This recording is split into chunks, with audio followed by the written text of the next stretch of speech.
बच्चों कैसे हैं आप लोग। आई होप अच्छे ही होंगे। आपकी क्लास 6 की बुक आरोही हिंदी की पाठ्य पुस्तक, इसमें हम आज नया चैप्टर शुरू करेंगे। कविता है ये आपका चैप्टर 5, हिरोशिमा की पीड़ा। तो हिरोशिमा क्या है? हिरोशिमा जापान का एक शहर है। तो और इस कविता के रचयिता, इसके कवि कौन हैं? हमारे भूतपूर्व प्रधानमंत्री अटल बिहारी वाजपेयी जी इसके रचयिता हैं। यहाँ पे कवि ने क्या बताने का प्रयास किया है कि किसी एक देश में हुआ नरसंहार, किसी भी एक देश में नरसंहार मतलब बहुत सारे मनुष्यों को एक साथ मार देना या उनका मर जाना, किसी मानव जाति की चेतना को झंझोड़ सकता है, परेशान कर सकता है। ऐसे में हमारा क्या उत्तरदायित्व होना चाहिए, ये हम जानेंगे इस कविता में। अभी हम पढ़ेंगे हुआ क्या था बच्चों। जापान का एक छोटा सा शहर है हिरोशिमा। वहाँ 16 अगस्त 1945 को की सुबह को ही अमेरिका की वायुसेना ने परमाणु बम गिराए थे और उस परमाणु बम का नाम था लिटिल बॉय। तो उस परमाणु बम का प्रभाव इतना है कि तब तो बहुत सारे लोग मरे ही एक साथ, अब तक भी वहाँ संतानें जो हो रही हैं, बच्चे जो हो रहे हैं, वो अपंग पैदा हो रहे हैं। तो इस पीड़ा को कवि ने अपने इस कविता के माध्यम से व्यक्त किया है। देखिए, किसी रात को मेरी नींद अचानक उचट जाती है, आंखें खुल जाती हैं।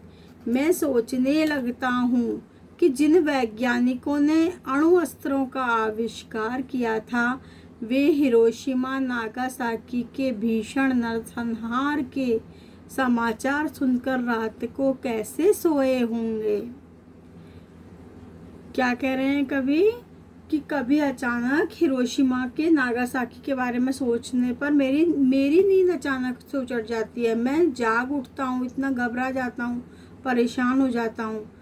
मैं सोचने लगता हूँ, और फिर क्या सोचने लगता हूँ कि जिन वैज्ञानिकों ने अणु शस्त्रों का आविष्कार किया था, ये परमाणु बम बनाए थे, आणविक अस्त्र शस्त्रों का आविष्कार किया था, वे हिरोशिमा और नागासाकी की दशा के लिए इस समाचार को सुनकर कि वहाँ आज तक भी अपंग संतानें पैदा हो रही हैं, वहाँ इतने लोग एक साथ मारे गए, तो वो कैसे सो पाए होंगे। उनका भी तो मन खराब हुआ होगा ना, उन्होंने भी तो सोचा होगा ना इस बारे में। क्यों उन्हें एक क्षण के लिए ही सही ये अनुभूति नहीं हुई, उन्हें चाहे एक क्षण के लिए ही, एक बार भी उनके मन में यह क्यों नहीं आया, उनके हाथों जो कुछ हुआ अच्छा नहीं हुआ, कि विज्ञान ने इतनी तरक्की की, परमाणु बम बनाए, लेकिन वो मानवता के लिए अच्छा नहीं हुआ। ये अनुभूति उन्हें क्यों नहीं हुई? यदि हुई तो वक्त उन्हें कटघरे में खड़ा नहीं करेगा। अगर यह अनुभूति उन्हें हुई है तो वो इस बात के बारे में सोचकर अपने आप को अपराधी महसूस नहीं करेंगे कि विज्ञान का हमने तो आविष्कार किया, हमने नई चीज बनाई और मानव ने उसका दुरुपयोग किया। किंतु यदि नहीं हुई, और अगर उनको इस बात की अनुभूति नहीं हुई कि ये परमाणु आविष्कार करने से, परमाणु अस्त्र बनाने से मानवता का ह्रास हुआ, हाँ, मनुष्य परेशान हुए, विज्ञान का दुरुपयोग हुआ, हमारे आविष्कारों का दुरुपयोग हुआ, यदि यह स्मृति नहीं हुई उनको, यदि यह अनुभूति नहीं हुई, तो इतिहास उन्हें कभी माफ़ नहीं करेगा, क्योंकि उनके किए हुए आविष्कारों की वजह से ही हिरोशिमा और नागासाकी में इतना बड़ा नरसंहार हुआ, और साथ ही अब तक वहाँ संतानें अपंग पैदा हो रही हैं।